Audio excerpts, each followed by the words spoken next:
So yesterday on Harley Davidson's website, they unveiled three electric bicycles, and they didn't say much about them other than their electric pedal assist.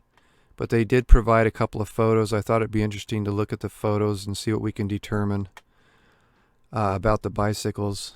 So in this photo, you can see there's three different models.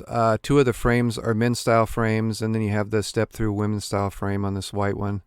All three models use a mid-drive motor, and a mid-drive motor is a electric motor that attaches to the bicycle where you would normally have a bottom bracket, and a bottom bracket is just part of the frame that holds the bearings and crank for the so that the pedals can turn, and all that is integrated into the mid-drive motors.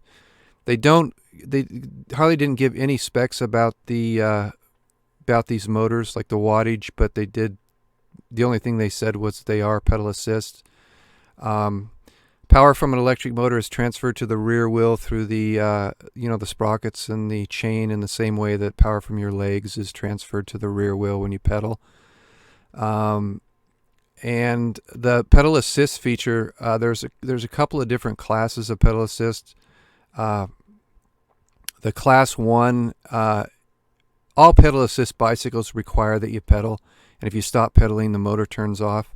It doesn't mean that you have to stop pedaling. It just means you don't have the electrical assistance.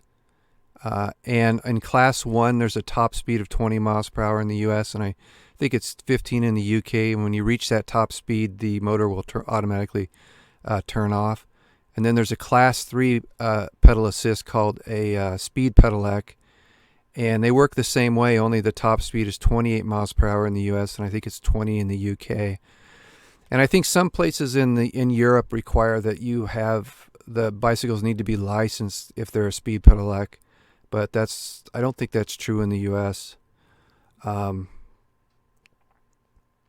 see what else. If you take a look at this photo, you'll notice that this bicycle is using a belt drive instead of a chain, and because it's a belt drive, you're not going to have a front and rear derailleur for changing gears, and you're going to have a single front sprocket or cog. And you'll also notice in this photo there's a cable running to the rear wheel hub. This is an internally geared rear hub for changing gears, and the cable allows the rider to switch gears on the handlebar and change the gears in the rear hub. They don't say how many gears these hubs have, but they're usually 3, 5, or 8. Usually less than 10, I would think. And you'll notice there's a cable running back to the rear hub on this white model and also on the silver and orange model. But this black one is missing the cable, so I assume the black one is a single-speed model. You also notice that all three bicycles have front and rear disc brakes, and you'll notice that there's only one brake lever on the handlebars on each bike, and that may mean that these bikes have a linked braking system, which will be kind of cool because you don't see that very often on bicycles. You also notice that the batteries are integrated into the down tube, the frame down tube. But I don't see anywhere a display. There might be a display integrated into the down tube, but I would imagine they'll put a display on the production models on the handlebars, or you can connect wirelessly to these bicycles with your cell phone, and you'll use an app on your cell phone for the display. You also notice that the tires are wide for comfort riding. But they don't provide. None of the bicycles have any any suspension. But you always have the option of adding a seat post suspension, and you can always change the front forks and get a front fork suspension. But I don't think it's necessary unless you have joint problems with these wide tires. Should be a pretty comfortable ride. I think that's it.